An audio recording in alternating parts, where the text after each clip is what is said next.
Anda nggak bisa tenang. Saya tetap bahwa proses hukum harus berjalan karena saya tidak suka hal-hal yang bersifat premanisme. Rame kemarin, sopir angkot merasa dipotong 200.000 deh oleh oknum-oknum tertentu.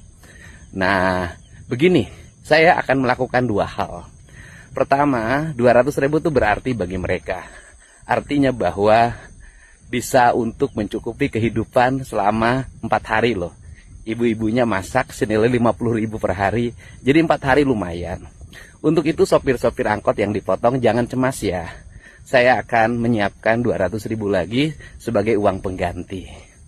Tetapi untuk oknum yang melakukan pemotongan dengan alasan bantuan sukarela, Anda nggak bisa tenang. Saya tetap bahwa proses hukum harus berjalan karena saya tidak suka hal-hal yang bersifat premanisme. Dan saya tidak suka uang kecil dipotong lagi. Nah, untuk itu, yuk kita jalan dua-duanya. Aspek hukum saja berjalan, tidak akan bisa mengembalikan uang 200.000.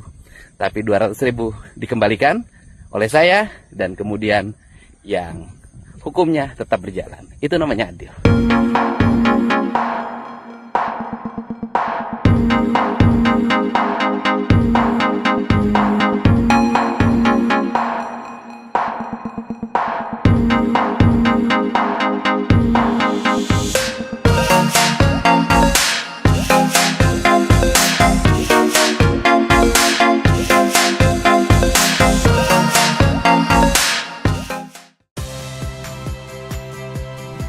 Saya Audrey Chandra, saksikan program-program Kompas TV melalui siaran digital, pay TV, dan media streaming lainnya. Kompas TV, independen, terpercaya.